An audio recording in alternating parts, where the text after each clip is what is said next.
Today, my guest, you've seen across the NWA, Ring of Honor, AEW. He's traveled all across the U.S. Mr. Psycho Boy Fodder. How are you, sir? What's up, man? Thanks for having me, dude. Thank you for coming on. I appreciate you taking the time out on this busy day. Man, we're both busy today. So let's go back a little bit. What made you want to jump into the world of professional wrestling here? Man, dude, well, I've always been a huge wrestling fan since I was yay high, man. And I actually went to wrestling school when I was 16. My art teacher, when I was in middle school, he was a guy named Laz. He actually did like a lot of shots with like TNA and like back in like the NWA Wild Side and all that. And he kind of got me into like indie wrestling like when I was really young. And they had like a wrestling school around where I lived at. He lied and told him that I was 18 when I was like 16. So I went, I had like a couple of classes then, and they found out that I wasn't 18 and they told me I couldn't come back until I was 18. So I kind of got out of it for a while. I got into doing like bodybuilding and, competitive like physique shows. And then one day I was just in the gym and I saw like an advertisement pop up on the TV in the gym, and it was like, do you want to be a pro wrestler? And like when you're a bodybuilder, you get like really stiff, man, because like, all the motions you're doing just in the gym, man, it's just the same stuff like over and over, curls and tricep extensions and leg extensions. And my thought process like at that time was like, man, like I'm really stiff, like I need to do something to kind of like get my body more limber. Mm-hmm. So I was like, man, you know what? I always wanted to do this. I'm gonna give it a shot. I went and signed up, and like from the moment I signed up, like at the wrestling school, I signed up when I was 33, and I'm 39 now. So, I've been technically working matches for like 4 or 5 years or so. And then I had trained for a year prior to like actually like getting out on the circuit and like working matches and everything. But, they were just telling me, they were like, yo, man, like you got all the tools, like you got the look, you got the body, you just kind Mm-hmm. of got to learn how to do the in-ring stuff. And then, from there, I just kind of stuck with it. And, here we are today. How was it being in the world of bodybuilding?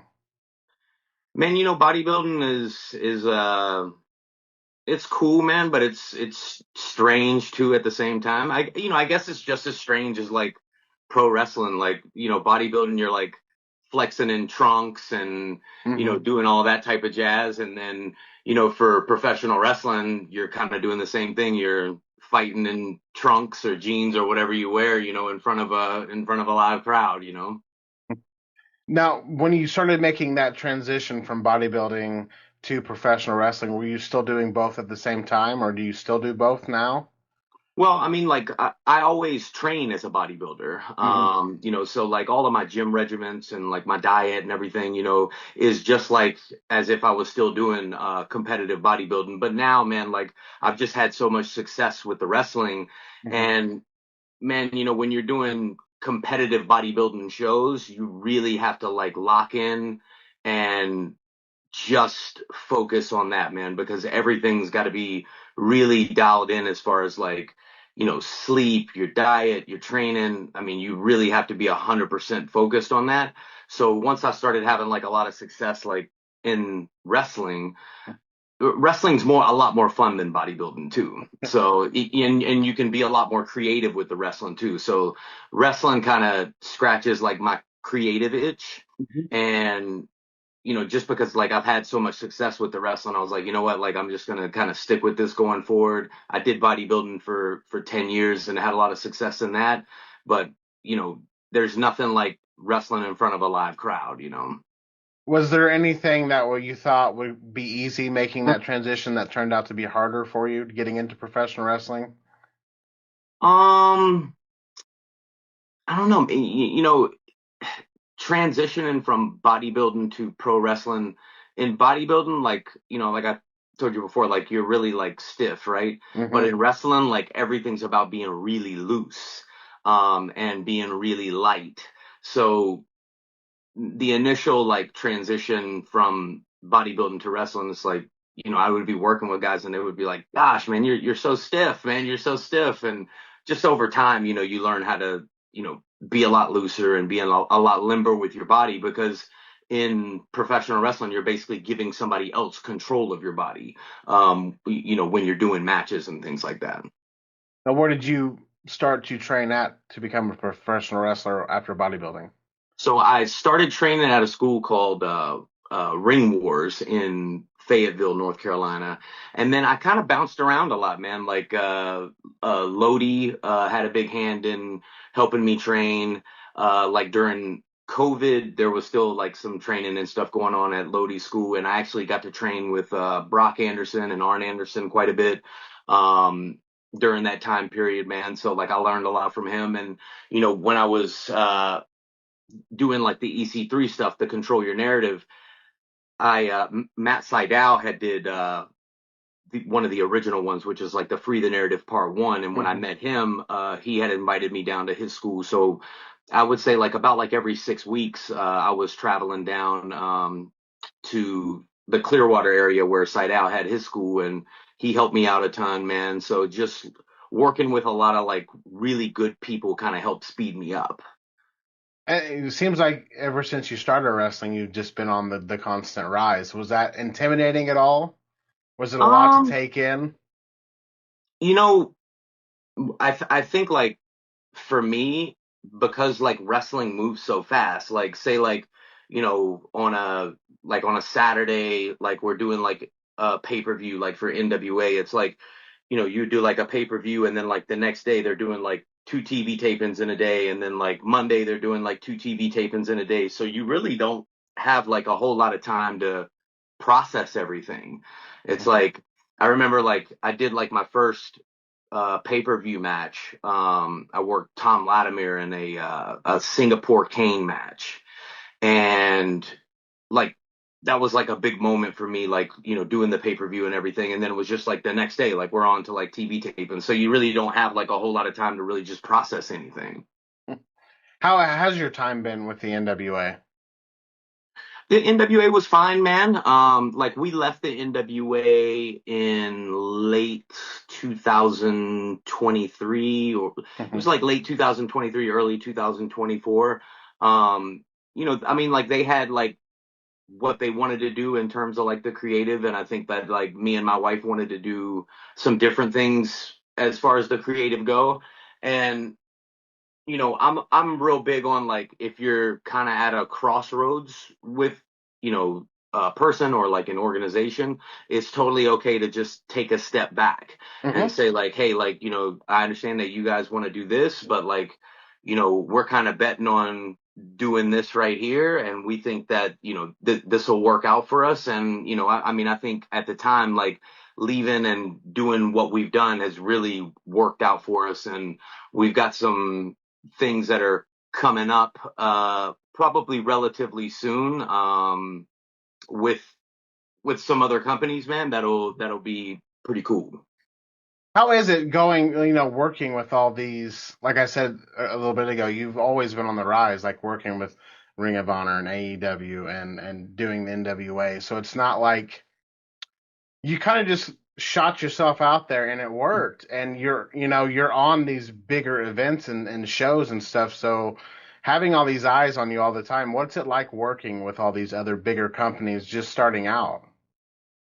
I think you just have to be open and kind of like not have your head up your ass. You know what I mean? A lot of, it's really easy, man, when you get a lot of success, to kind of like let that go to your head.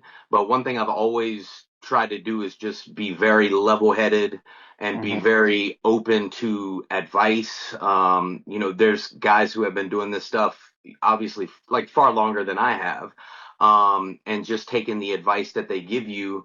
One thing like Dr. Tom Pritchard, he used to agent a lot of my matches, and he used to always tell me like, "Hey, listen, like this is what I'm suggesting that you do. This is just my flavor of ice cream.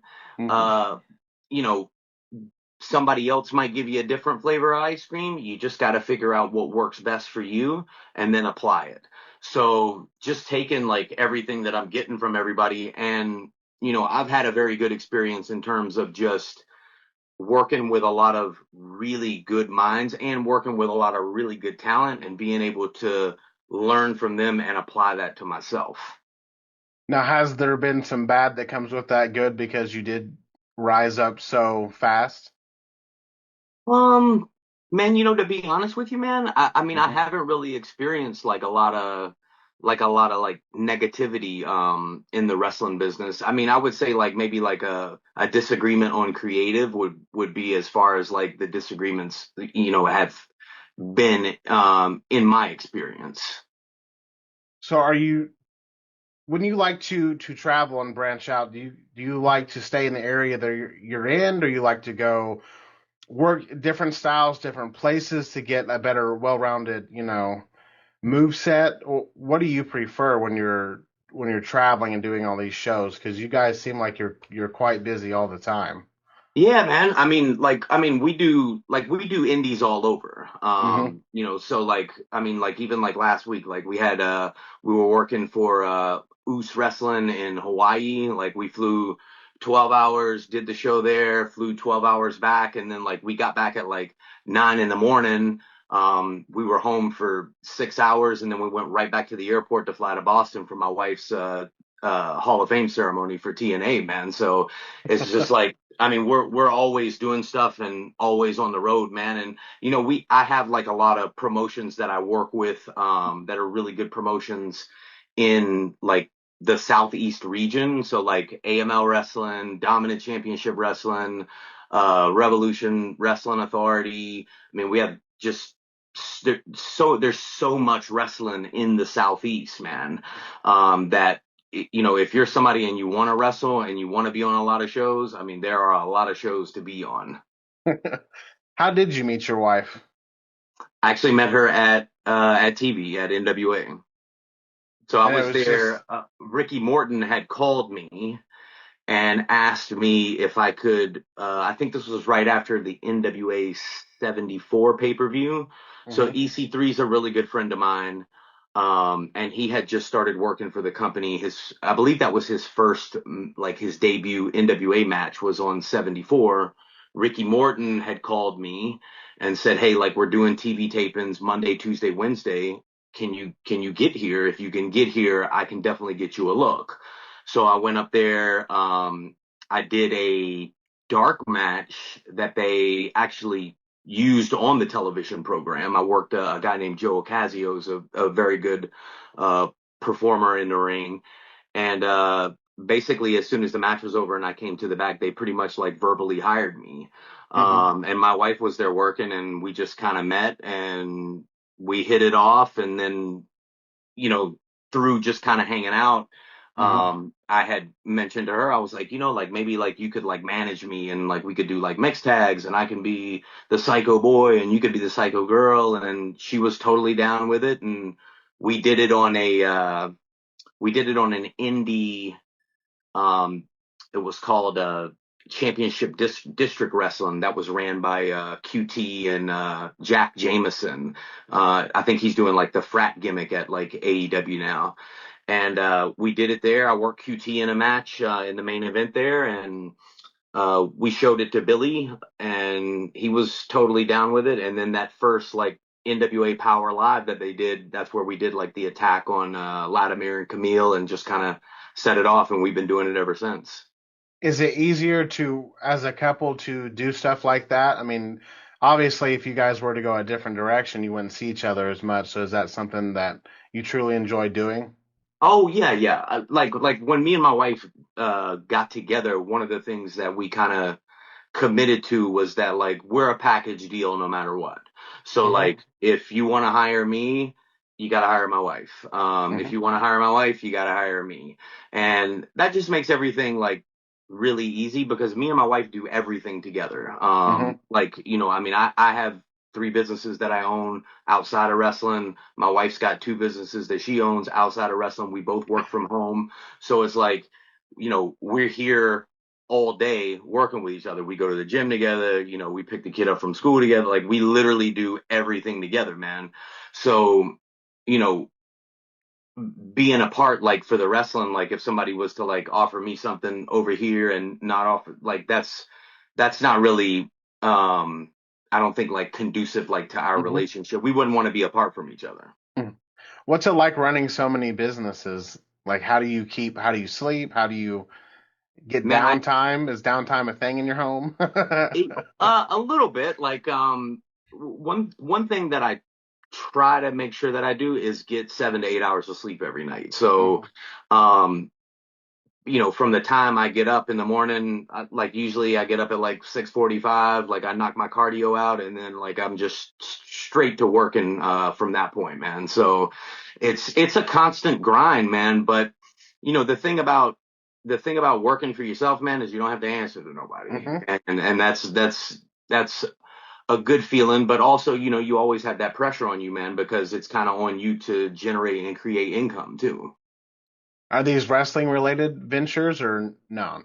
No, I actually work in like the dietary supplement business. So like, I have like three supplement companies, Hmm. and all the companies like we have like protein, pre-workouts, pretty much, testosterone boosters, all the things of that nature. Now, how big of a headache is that starting something like that? Because there's a lot of like testing and going through and stuff, and Yeah, so that's a passion for you, obviously, to yeah. dedicate that much time. Is that something going from your bodybuilding days that was an ultimate goal for you?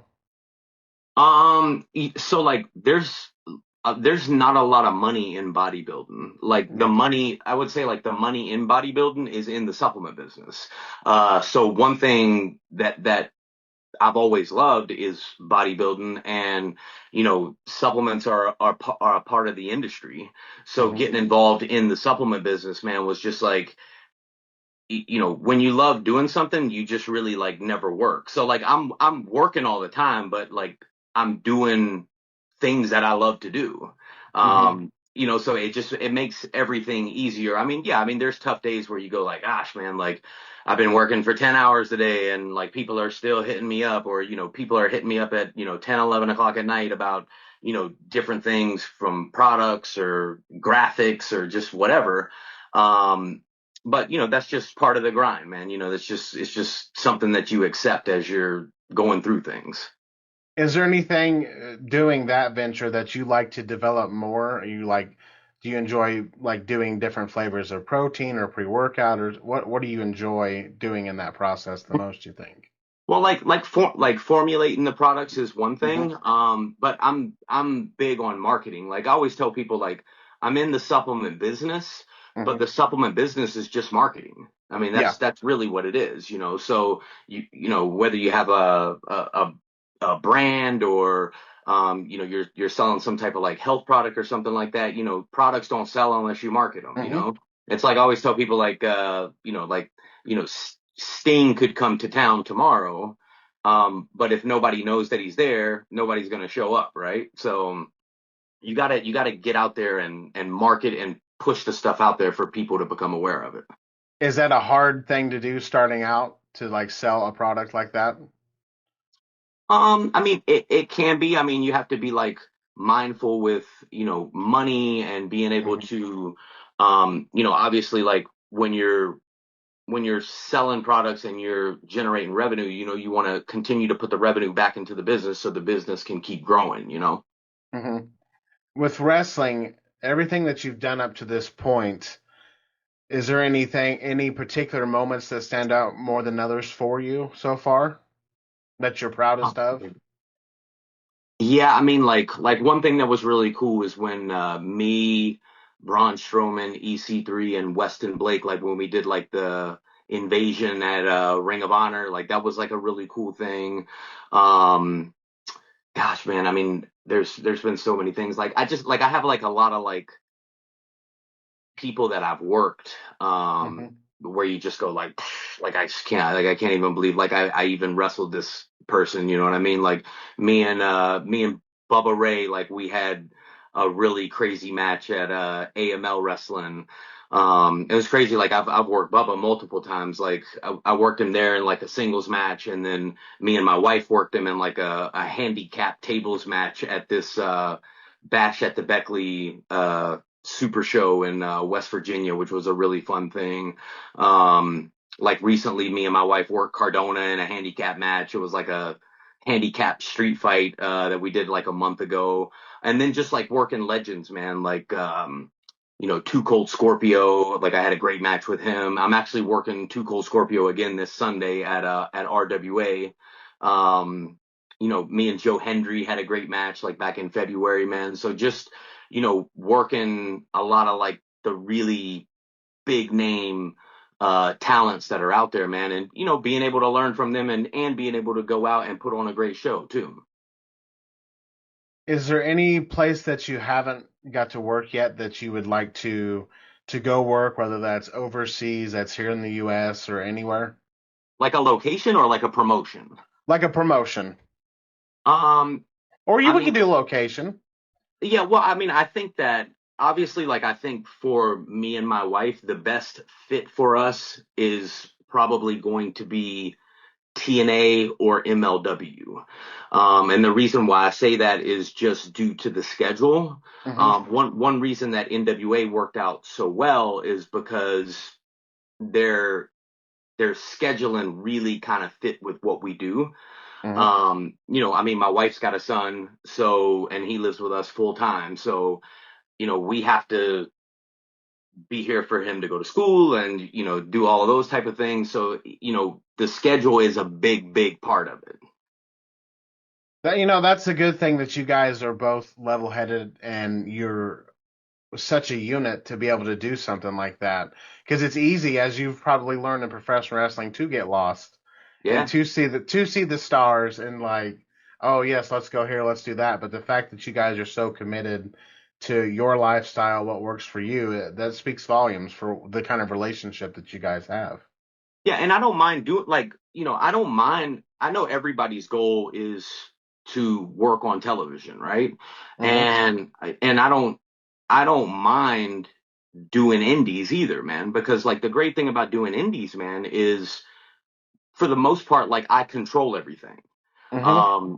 So like when you're working on TV, you're kind of relegated to what the writers want you to do.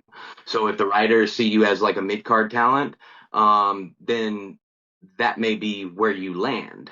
Hmm. Whereas like on the indies, man, I can pretty much like work whoever I want. The outcomes of the match are pretty much like however I want them to end up. Hmm. And that's very that's very good, like as far as like you being a talent, because you have so much creative input on it. And for me, like marketing my stuff, like I come from like a marketing background, so like Hmm. if you look at any of my stuff, like you'll see like my YouTube channel, like everything like looks cohesive, you know what I mean? If you look at Hmm. like all my match graphics, everything like looks cohesive and has like a specific look to it, because you want when people see you, you want to your presentation is everything. So if Hmm. people see you and they go, damn, this guy looks like a star, like all he works is like big name wrestlers, and you want to look like a somebody. And doing the indies, man, the another good thing about it is like I can bring my camera crew with me everywhere, and Hmm. my camera crew films all my matches, we edit all my matches, and we put them up on YouTube. So I can put my matches on YouTube, man, and they get 5, 10, 15,000 views, man. Hmm. I mean, you're still getting the visibility without being tied down or signed to a TV wrestling company. I couldn't agree more. Is there a country or a place that you would like to eventually go and wrestle? Hmm. Um. I mean, I would like to probably maybe wrestle like in Germany. Hmm. I haven't wrestled there yet. I know we got some stuff coming up in the UK and possibly Dubai next year, so that should be pretty cool too. Those got to be fun trips doing stuff like that. Just being able to travel and work and see the world and doing it with the most important person in your life. I mean, it's a blessing. Yeah, man, and like we take the kiddo with us. Like we went to Paris this past summer, man, and we took him with us. And you know, I mean, he gets to see everything too, man. So I mean, it all kind of works out and works together. You know what I mean? Where we can kind of do it like as like a family unit. You know? Hmm. That's pretty cool to be able to do all that as a young child, and then as you get older, I mean that helps. I would say that you'll acquire like different taste, and you'll have a different feel for the world and stuff. Being able to do that at such a young age and just seeing everything. Yeah, and like I always tell him like it's so funny, man. Like I always tell David, her son, I always say like, man, like you get to do like all the coolest stuff, and he's 9 years old, so I don't think he really like comprehends like Hmm. everything that like we're out there doing or whatever. But like before like Hulk passed away, like we would go down to like Clearwater to like Hogan's joint or whatever, and like Hogan's like hanging out with him and like giving him like he's like, oh, here's a milkshake shot, brother, and like yeah, I mean, so those are things that, he'll be able to look back on and go like, damn, like I can't believe I was doing all this stuff like when I was a kid. So it's pretty cool for him. Like when I worked Joe Hendry, we were all kind of hanging out in the back because he comes to a lot of shows with us, and he'll Hmm. just be like in the back, like playing on the iPad and hanging out. So like he sees wrestlers all the time, and like, Hendry was like letting him like pose with like the TNA belt and all that. So like all that stuff's like really cool for him. It's all normal for him. This is just, this is what work is. Yeah, exactly. Yeah, he'll learn when he's older that work can suck sometimes. Dude, and he could, and what's so funny about it is just like he could care less. Like we'll be Mhm. like, hey man, like there's your Uncle Joe Hendry. You know what I mean? He's just like, cool man, like whatever. So So what's next for you? man, we got some things coming up. I got Too Cold Scorpio on Sunday. Right after that, we got a AML show. I believe that's like in Denton, North Carolina. On November 8th, I'm working Dijak at Dominant Championship Wrestling, and then I'm working a big name at the WrestleCade Super Show coming up. I can't say who it is because they haven't announced it yet, but it's a Mhm. really big name, and it'll be a really cool match for the big Saturday Night Super Show. So that's what we got coming up. I think I'm working Austin Aries in like a steel cage in December. I think it's like December 14th, so that should be pretty cool too.